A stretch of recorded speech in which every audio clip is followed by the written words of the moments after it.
From the University of Tulsa and Public Radio Tulsa, this is Switchyard, a podcast for people hungry for eye-opening essays, moving fiction, soul-stirring poetry, and honest, thought-provoking conversation.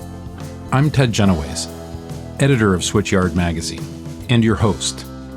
Join me and our lineup of literary all-stars as we think through and hash out our world's difficult and fascinating challenges.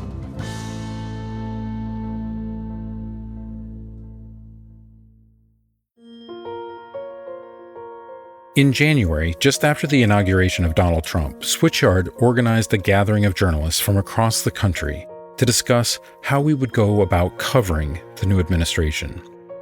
We gathered together the biographers of Michelle Obama and Mitch McConnell, authors of books about the Koch brothers and the family, about Amazon and Google and Facebook, about the rise of white supremacy and the cash value of racism. We featured writers and editors for the New York Times, the LA Times, the New Yorker, the Atlantic, and Mother Jones. For StoryCorps, This American Life, and Reveal. We also had musicians, filmmakers, novelists, essayists, and poets. As we had hoped, the gathering was a source of solace, a call to action and a chance to recommit ourselves to our values and best practices, and a rekindling of our belief in the power of storytelling in all its forms. In these unprecedented and difficult times, we are once again reporting on a president who characterizes journalists as enemies of the state and jokes about killing us. And he empowers and emboldens state and local officials to indulge their most authoritarian impulses. Here in the heart of Tulsa, on the grounds of the Tulsa Race Massacre and the end of the Trail of Tears, we have state officials who have sought to block the teaching of that history while requiring schools to buy Bibles branded with the new president's name. The solemn question each of our panels addressed: what are we going to do now? In this live episode, we hear from Rebecca Nagel and Caleb Gale about Oklahoma's past and America's future. Rebecca is an award-winning journalist and citizen of the Cherokee Nation. She's the author of the book By the Fire We Carry, The Generation-Long Fight for Justice on Native Land, and the writer and host of the award-winning podcast This Land. Caleb is the author of We Refuse to Forget, A True Story of Black Creek American Identity and Power, and the new book Black Moses, A Saga of Ambition and the Fight for a Black State. He's an award-winning journalist who writes about race and identity for the New York Times Magazine and The Atlantic. Ted and I live here in the Arts District, and our balcony looks out over the Guthrie Center and the huge mural on the wall that is a This Land mural. That mural one day reminded me of the Whitman, Alabama project. And in the spirit of that project, I partnered with the gifted cinematographer Kyle Bell, who was mentored by Spike Lee and was recommended, as you heard earlier today, by Sterling Harjo. Unfortunately, Kyle couldn't be here with us tonight. He sends his regrets, and hopefully you'll get to meet him in the future. But Kyle's films are an expression of the Indigenous experience in America. We are at the beginning stages of this project. Together, our intent is to film community members and singer-songwriters talking about Guthrie's This Land. In the first video in this series, which you'll see tonight, Tulsa singer-songwriter Casey Steffen reinterprets the melody of the song and shares what the words mean to her. Let's watch the video.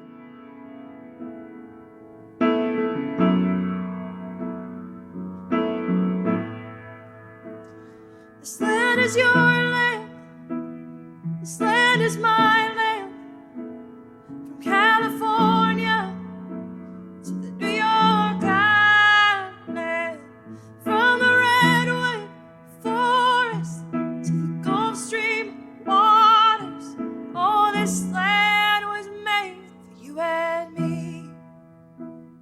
It's a timeless melody. It kind of gets stuck in your head. My name is Casey Steffen. I'm a singer-songwriter based in Tulsa, Oklahoma. Saw above me that endless skyway. I grew up in South St. Paul, Minnesota, which is a tiny suburb of 20,000 people southwest of St. Paul. Home isn't land for me. It's the place where I grew up and skinned my knees multiple times over and learned a lot of lessons. It's the place where I figured out pieces of myself. In Minnesota, it was on the dirt and the land and soil. In Tulsa, it's in the bars and on the stages. All around me, a voice was sounding. Oh, this land was made for you and me. This land is your land. This land is my land. From California to the New York Island. From the redwood forest to the Gulf Stream waters. Oh, this land was made. Yeah, this land was made for you and me. I feel more like a wanderer than somebody who has a home at this point. This land is made for you and me. I can feel that openness to possibility. Like I can fly, I can dream, I can do it, I can become anything I want to be. You can almost interchange land with this dream is made for you and me. This country is made for you and me. And so it becomes this bigger banner under which the American dream or American mindset can rest. This land was made for you and me. 'Cause this land is your land. This land is my land. From California to the New York Islands. From the redwood forest to the Gulf Stream waters. Oh, this land was made. Yeah, this land was made. Yeah, this land was made for you and me. As I went walking, I saw a sign there. And on the sign it said no trespassing. But on the other side, it didn't say nothing. That sign was made for you and me. Yeah, this land was made for you and me.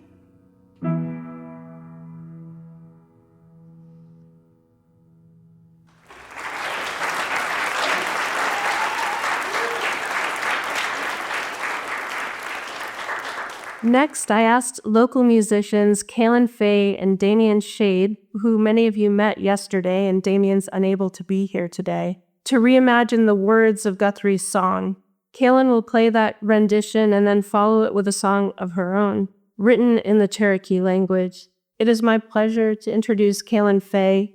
They are a singer-songwriter, musician, visual artist, and curator of Indigenous art at the Philbrook Art Museum. Born and raised in rural Oklahoma, Kaylin is a member of the Cherokee Nation and of Muskogee descent. They are deeply rooted in their nuanced relationship with Oklahoma, and their musical practice is a reflection of that influence, focusing on self-location, community, collaboration, and empathy. Kaylin sees their music as a way to lean into personal and shared narratives. Their songs embed Indigenous understandings associated with community and environment, navigating between the ways in which we all intersect with the hope of building bridges of understanding. Kaylin says that their music is for you, for me, for us, for we. Please join me in welcoming Kaylin Faye. Sio Kaylin Faye Tawado. Wado for being here. My name is Kaylin Faye. I'm so happy to see you all. I will do my best because Damian's not here. I am going to start with a song called Spotted Bird, or Juda La Chisqua. So this song was originally written in English, and it was translated alongside some of the elders in my community into Cherokee. And I don't know if you know much about owls or how we feel about owls. Basically, they are harbingers of death. They're very holy animals, but if one is around for very long, you're home or you see one often, it means someone's going to pass away or someone's going to become ill. And so it's not a good thing. And I wrote this song because one landed on my family's fence line, and it landed there for a few days. And my dad went down to the Dollar General near our family home and bought a yellow plastic broom and then had it out with this owl. And it didn't come back. So we fought off death with a yellow plastic broom from Dollar General. But this song is basically about the sort of questioning what's on the other side of all these things that happen to us and sort of bargaining with this animal. Here it is.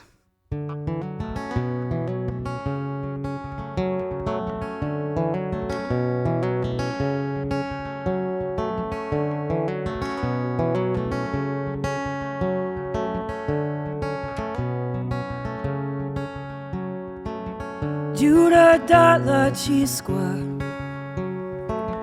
Galalari ditskila Elusa han hitluk Elus yiskano hisadelda Elus yiskano hisadelda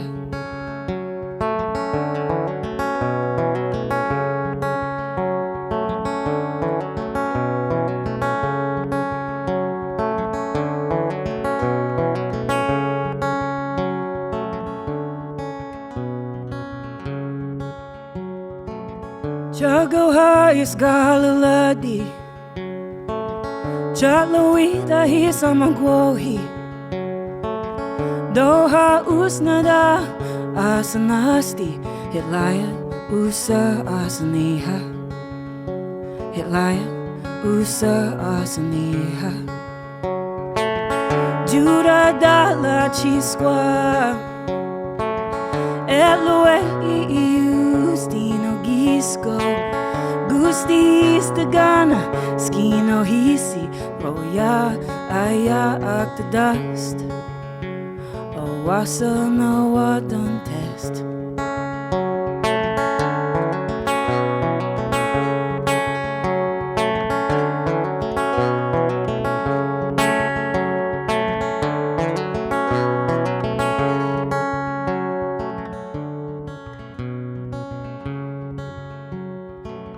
Jura dala chiskwa Ayas no awanasti Elus hikti Elus hiskano his delda Skino his chatanasi Nagwana gisa Jura dala chiskwa Eloe Ustino Gisco Gustis de Ghana Skino Hisi Doya Aya Ak the dust Doya Aya Ak the dust Doya Aya Ak the dust Wasa na wadan test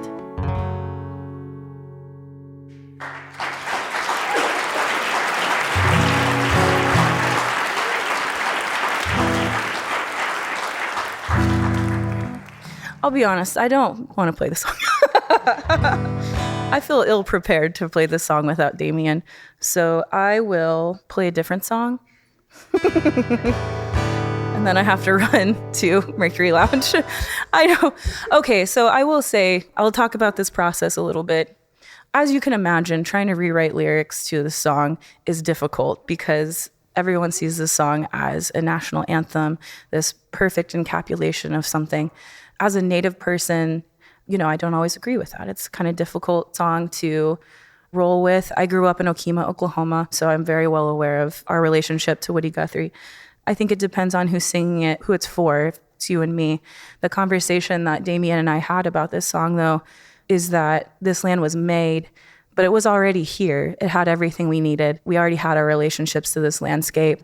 And as the reality is now, this was made, and it was made in a way that was not in good relationship with the land or good relationship with the people who already existed here, the people who are forcibly displaced here. And so much of this song that we rewrote there are positive aspects to it, of course, but it's also a very difficult song to navigate because this land was made, and we're trying to undo that right now in many ways, just for the sake of our future generations. Thinking 7 generations back, 7 generations forward, what we're doing right now needs to honor both ways. And so those are my thoughts on it right now. I'm not going to sing it for you. I will sing a song. Yeah, I'm going to do that one. I wrote a song.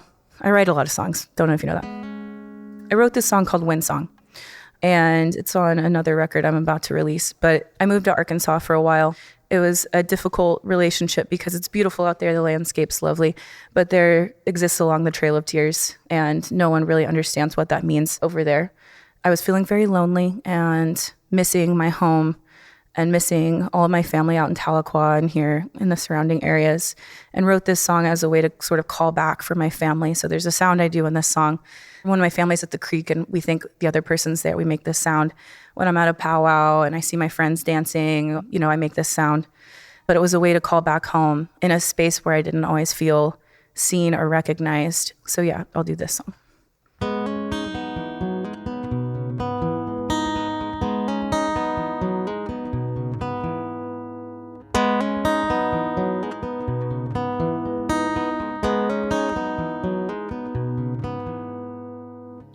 Windows open 'cause it's getting warmer.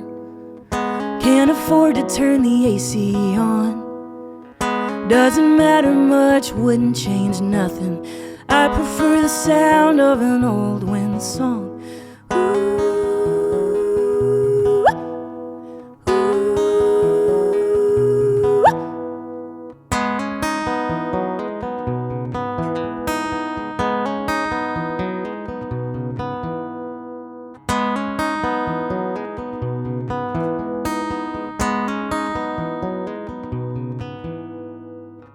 Man, I really need to call my mother and my friend that I left out west. She's probably hanging out her broken Jeep window, driving through the tall grass as the sun sets.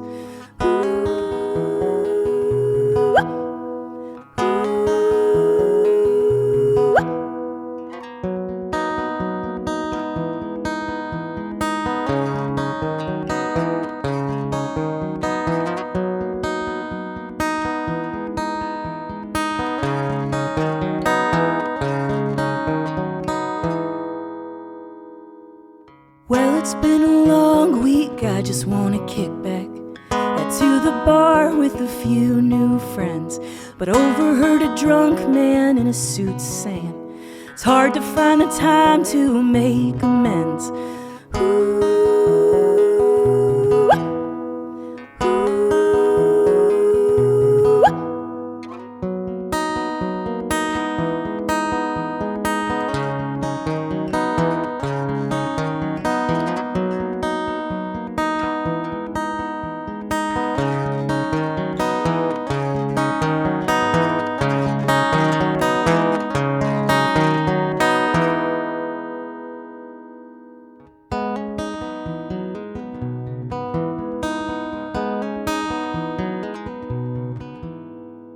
I prefer the sound of an old wind song. I prefer the sound of an old wind song.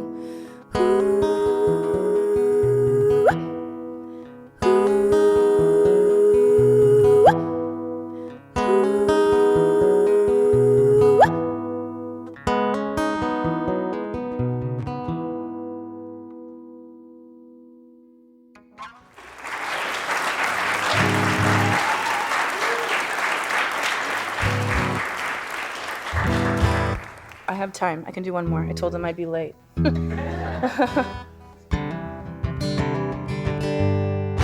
Well, thanks for sticking around with me now that you had a choice.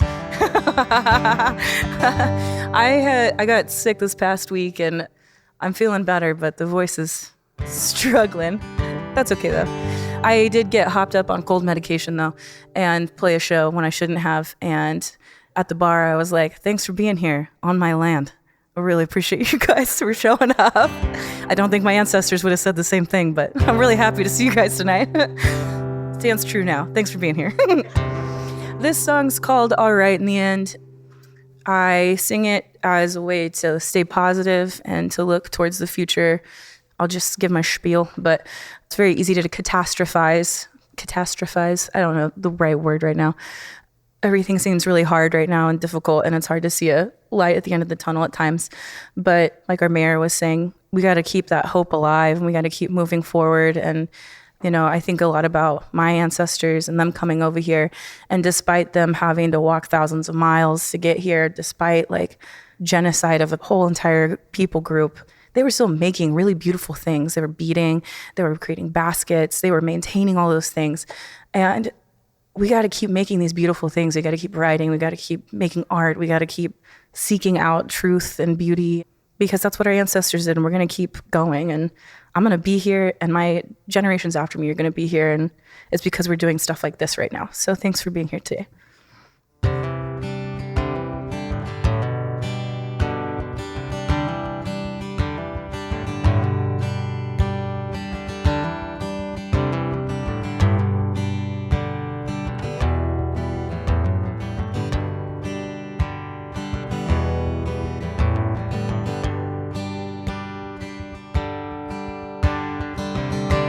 It's been a long time since I felt the wind move, strong and swift like a river's current, cool like the prairie moon, cool like the prairie moon. And the train's been humming, sweet familiar tune. And I've been humming my own song. It reminds me of you. It reminds me of you.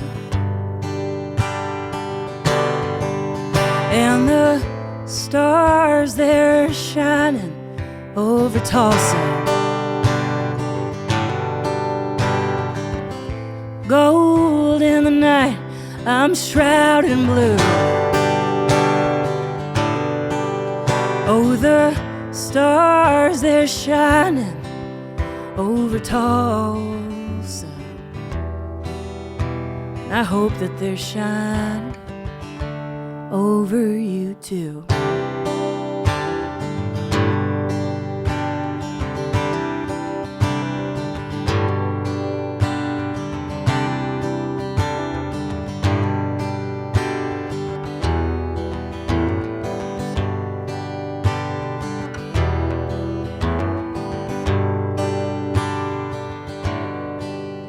And the days are heavy, like a farmer I reap what I sow.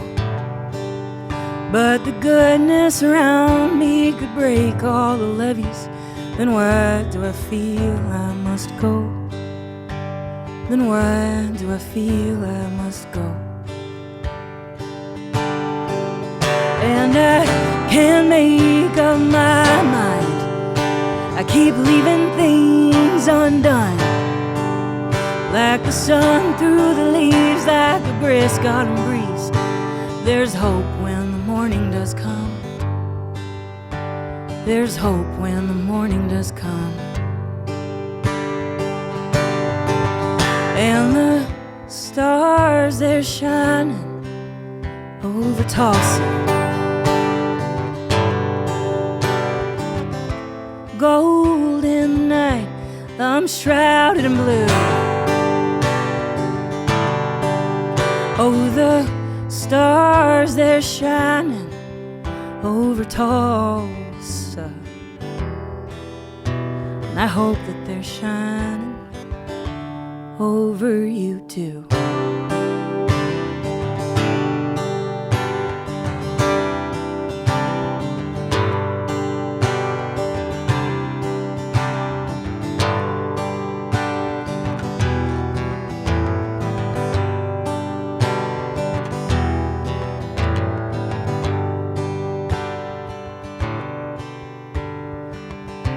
We're all dreaming about something or someone till life closes in.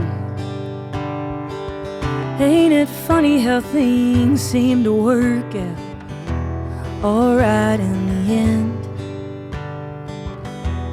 Alright in the end.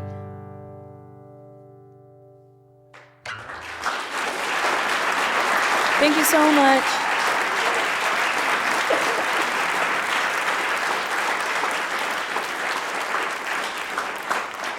Thank you, Kaylin. Kaylin has succeeded in teasing you all. You're just going to have to see the next episode in the series to hear her and Damien sing that song, but also hopefully they will create a brand new national anthem for us. And so again, stay tuned. I also want to say, Marianne and I have our offices on the 4th floor of this building, and Kaylin has her office in between our offices. And it's a kind of remarkable thing to be working. Jenny in the back has seen my office via Zoom window any number of times. And to be in that space where we're kind of working on these things that feel kind of intense and important in one way, and then to be able to hear through the walls as Kaylin is working on something new. And we were talking earlier today about the importance of beauty. It is a constant reminder. And so we're so grateful to her for being part of this program tonight. I am essentially superfluous on this stage now at this point, other than to introduce to you both Caleb Gale and Rebecca Nagel, who I've asked to conclude our gathering by talking in their own way about all of the issues that we've been discussing over the last 24 plus hours as they relate to some of the places that you all have become acquainted with over that last 24 hours. They are each in their own way very connected to this area and to this state, and have done remarkable work as reporters and as historians of this place. And so I'm going to turn it over to you, and I'm going to get out of here so that I can sit there and watch the two of you say brilliant things. And when we are done, we will gather up and carry these conversations out into the city that we all love so much. So I'm going to turn it over to you. Osio nagad gohin daudon talek janelle. Hi everyone, my name is Rebecca Nagel. I live in Tahlequah, which is about an hour east of here, and I'm a citizen of Cherokee Nation. And I wanted to share some closing thoughts. I'm going to read some closing thoughts. But I wanted to start off and just share, I think as an Indigenous person and as an Indigenous journalist, I feel like the fight for truth for my community is something that is constant. And the quality of accurate coverage, of timely coverage, of responsible and ethical coverage is something that we don't often get. And so I just wanted to share some facts. So in all of the newsrooms across the United States, less than 0.5% of the people who work there are Native.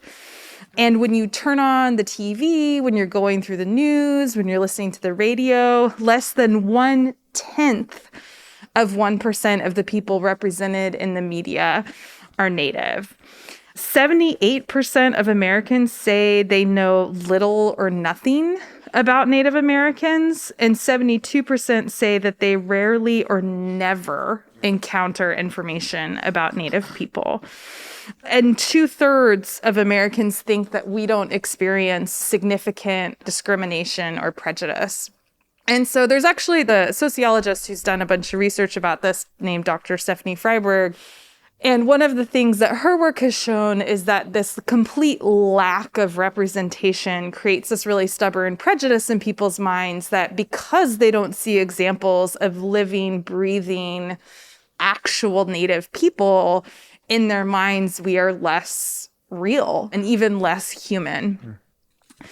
And the media is a really big part of that problem. I'll just give one example. There's a million, but just one example is early in the COVID pandemic. You guys probably remember this. Those first few months when we first started getting data, there was a lot of reporting about the racial disparities, about who was getting COVID and who was dying. And in that reporting, Native people were not included. Because, and I did some reporting at The Guardian, half of states who were collecting racial demographic data were not collecting data on Native people. We were being put in this other category. It's at that level that we are left out. And then when people have looked into it, the death rate in Native communities from COVID was significantly higher than among the rest of the population and among the white population. I guess this is my soapbox. So thank you for coming to my TED Talk. I think as a storyteller and as a truth teller, obviously we are in a moment where it is a specific challenge. But for me, telling the truth of my community is always an uphill battle, right? Is always this thing where I'm having to correct the narrative.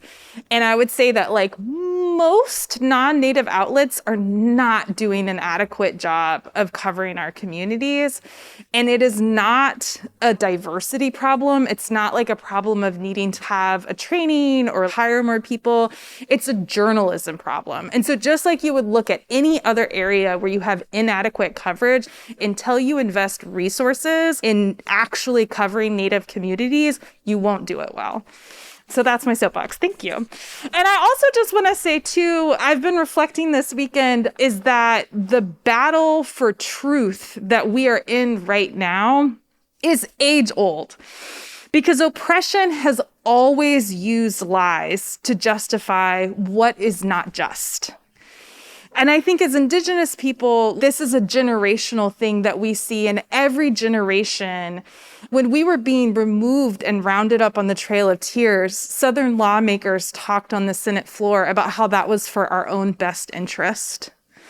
You know, when the state of Oklahoma was created on top of our land, white leaders in Oklahoma who were hungry for Native land talked about how this policy of allotment was what was going to lift us out of poverty. You know, we've been told that we are not what's best to raise our own children. And so I think that this moment of the truth feeling precarious or like that there's this fight over what is true, I think a perspective I would welcome us all into having is that we've always been in a fight over the truth, right? And what that fight is a fight for justice. Okay, so I'm going to read a little excerpt. This is an excerpt from my book called By the Fire We Carry. And it's a book about a Supreme Court case that actually upheld the Muskogee Reservation here in eastern Oklahoma and 8 other reservations. So we're on a legally recognized reservation right now because of that Supreme Court decision, but then it also talks about democracy and stuff. So, okay, here we go. When I finally reached the cornfield, the sky was a bluish haze. The field had already been harvested. In swarms, blackbirds ate the broken pieces left on the ground. A spring-fed creek carved out the lowest place. From there, the ground rose east to a grassy knoll, and then again east to a distant ridge lined with trees. There was little color in the hard dirt and faded stalks before my feet. It looked mournful, as if the earth knew what history it held. When Cherokees were rounded up and forced into concentration camps, this was the largest one. They stayed close to the spring for water. There is no marker. Historians still debate whether or not the United States committed genocide. In 1948, the crime was defined by the United Nations as the intent to destroy, in whole or in part, a national, ethnical, racial, or religious group by one or more acts of physical violence. The Cherokee word for our removal is Degeida'i Lustana'i. It literally means when they drove us. It's the same word we use to talk about hurting animals.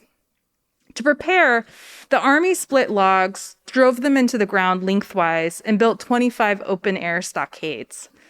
On March 23, 1838, 7,000 U.S. soldiers and militiamen went out into the hills and valleys of Cherokee Nation and rounded the people up. Over 15,000 people were herded into the camps. Although the exact number is unknown, one missionary estimated 4,000 people died between the camps and removal, a quarter of the total population.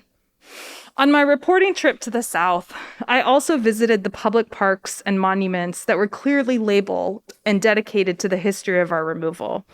They were no less jarring.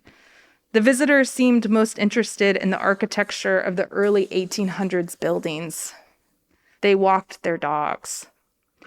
It is a heavy history to hold, a weight our public and our government has never lifted.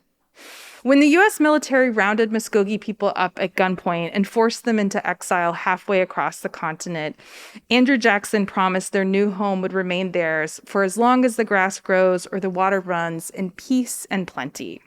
That promise was not kept. In violation of the treaties, Oklahoma was created on top of Muskogee land. Since it became a state, Oklahoma acted as if all reservations within its borders were abolished. For over a century, the Muskogee Reservation was denied. And while that might sound like a reservation no longer exists, that's not what the law says. In 2020, this question made it all the way to the Supreme Court. After it was denied for over 100 years, the court ruled Muskogee Nation still had a reservation. Subsequently, 8 other reservations in Oklahoma were upheld, including my own Cherokee Nation. Taken together, our reservations cover 19 million acres, about half the land in Oklahoma and most of the city of Tulsa. It is an area larger than West Virginia and 9 other U.S. states. The McGirt decision resulted in the largest restoration of indigenous land in U.S. history. The historic status of the McGirt decision is ironic when you understand what happened legally. The Supreme Court didn't overturn anything, strike anything down, or change their own precedent. All the court did was follow the law. But still, that was radical. When it comes to tribal sovereignty, the U.S. government is spineless. Most often when states or non-native people want something that belongs to a tribe, whether it's gold, oil, land, or power, they get it, even when the law clearly protects the tribe. Sometimes our government simply looked the other way. Other times, settlers wanted so much that our government remade the law to fit their demands. Greed, not justice, has governed more of our history than we are willing to admit. The lesson of McGirt is not that when the law is on our side and we fight hard, justice prevails. The lesson is that although justice for indigenous nations is rare, in our democracy it is possible. In our self-conception, America is a beacon of democracy for the rest of the world. Even when our founding sins are recognized, we like to believe things have gotten better. The story we tell ourselves is one of progress. In reality, our government committed genocide. It has never reformed itself or changed its laws to prevent such atrocities from happening again.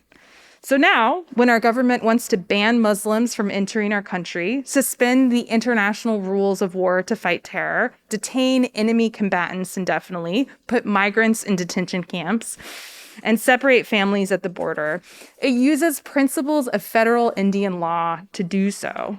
As scholar Maggie Blackhawk has pointed out, the legal doctrines the U.S. created to take indigenous land still govern how the U.S. treats those living at the margins of our empire. Native history is often treated like a tragic, distant chapter of the American story, and the legal terrain it created like a siloed backwater of American law. But it is foundational. The founding fathers wanted a democracy that, unlike the King of England, would derive its powers from the consent of the governed. But they also wanted an empire, and so they built both. A democracy that at its center gave every citizen a voice and a vote, and an empire that as it constantly expanded, controlled the lives and the lands of people who had no say. Well, over the centuries, who was included in that center of democracy has changed. The edge of empire never went away. From indigenous nations to Guam and Puerto Rico to migrants detained at our border, there have always been people who lived under the raw power of our government, but not the privileges and liberties of our Constitution. Our inheritance as American citizens is a democracy that is often wildly anti-democratic, a government that rules both by consent and by conquest. When I left the cornfield, I drove north. The side of the road was punctuated with signs letting me know it had once been a route on the Trail of Tears. The small town a few miles north of the internment camp was the Army's base of operations. I got out there and walked a small circle of residential blocks. One of the streets was named after the Secretary of War who oversaw the deportation, another after the Army general in charge. For a moment, I watched a family decorate their home for Christmas. They pulled green garlands and red and silver balls out of plastic bins. I felt overwhelmed by the weight of it all and so alone in that feeling. Thank you.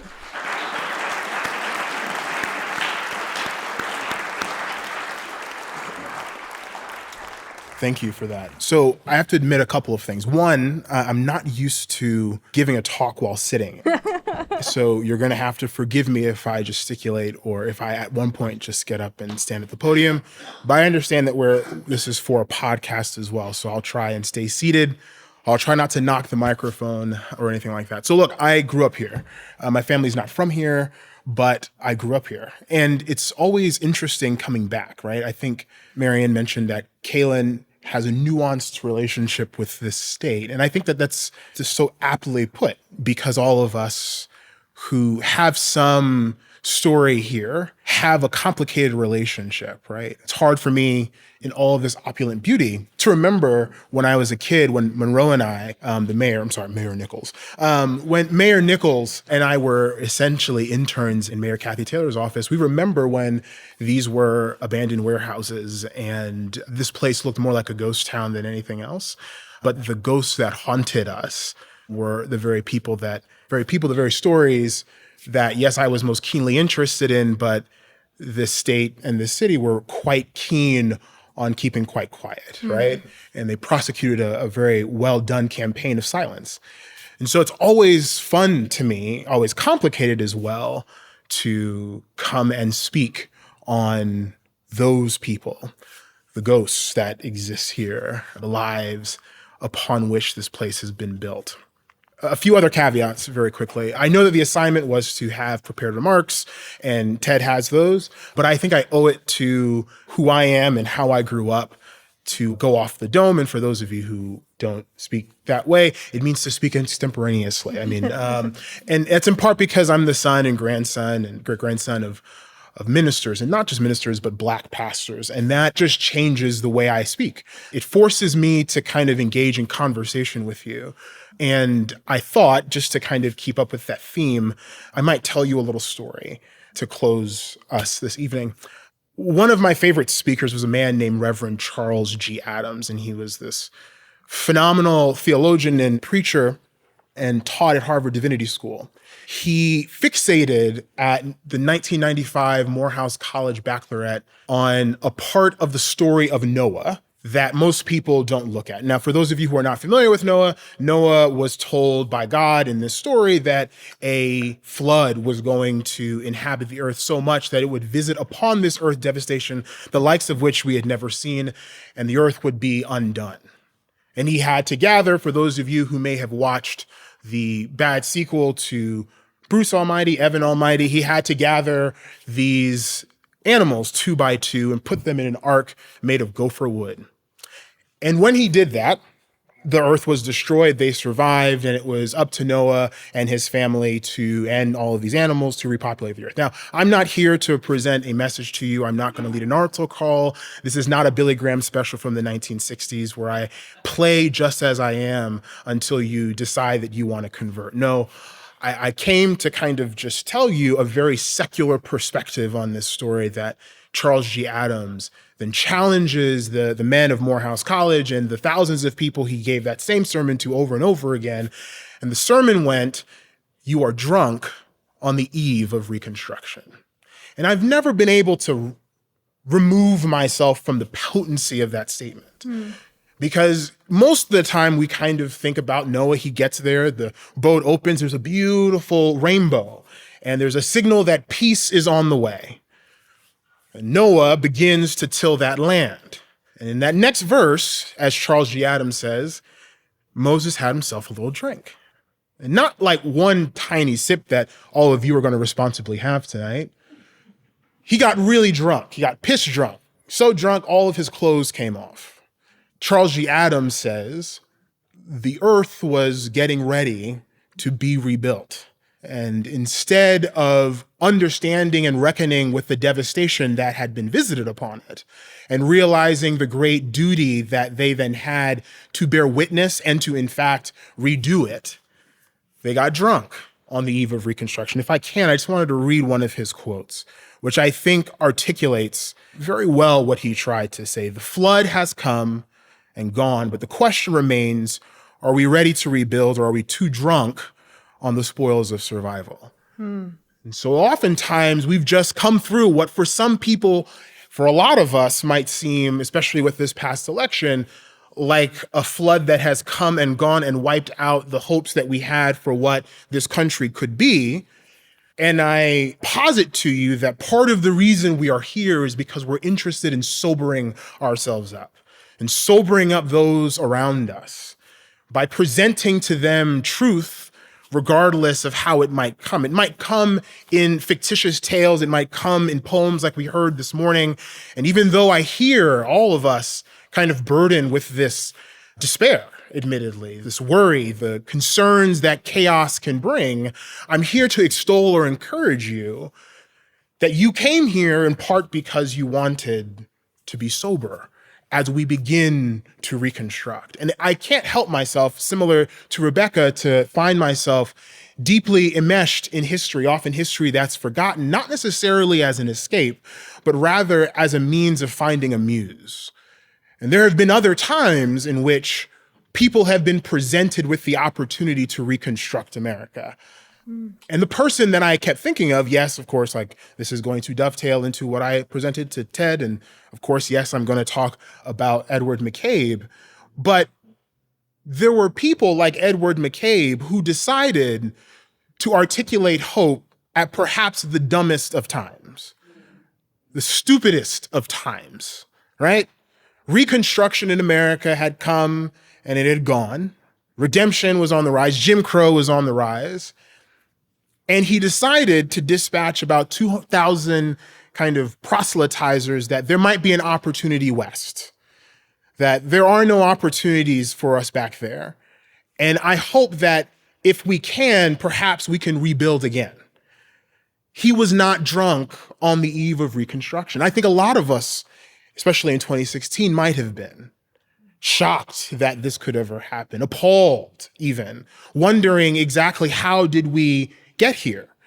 But Charles G. Adams provides the kind of clarity with what we should be doing with a tragedy to be intoxicated when the world calls for clarity, courage, and responsibility. Who better to provide people with language, to provide people with language that makes clear, makes legible the difficulties that we're experiencing right now. So when I think back to McCabe, I think of the fact that he was providing a language for people, lots of Black people who had given up their hopes in the Jim Crow South and had begun to consider what the West might offer. Some of them went to Kansas and towns that he founded like Nicodemus. Some came to parts of Oklahoma like Langston and Liberty and Lincoln. And yes, they came even on trains that were purposefully segregated like the Atchison, the Santa Fe. But there was an opportunity perhaps to sober up because, quite frankly, we're on the verge of doing something new. So yes, to journalists, to writers, to artists of all kinds, I didn't mean to belabor much or to talk too long. I came to encourage us because we've taken that first step here to consider what it means to bear witness, to articulate clearly, to not allow the devastation that we might feel, the heartache that we might feel, the trepidations that come along with pursuing journalism in this time, the declining business model, the whatever you might want to use, but that in fact, this is another opportunity to provide hope, not necessarily in some faint opportunity that we might want to articulate, but rather by just articulating truth in all of its various forms. So I'll stop there because I know I'm standing between you and drinks, even though I just told you to sober up. But I hope that you hear what Rebecca mentioned and you hear what I mentioned, and you find at least some level of encouragement as we depart from this place that I call home. Thank you so much for being here.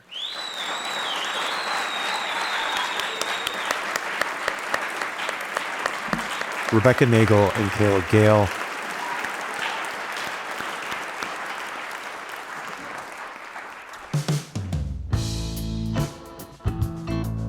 Thanks for listening to Switchyard. I'm your host, Ted Genoways. If you liked this episode and you want to support our podcast, please share it with your friends, post about it on social media, and leave a rating and review.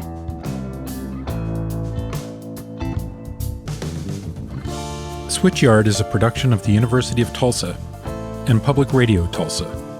We made this episode with executive producer Marianne Andre and Charles Lipper, Cassa Lee, and Aaron Wald at Volubility Podcasting. Special thanks to the Church Studio.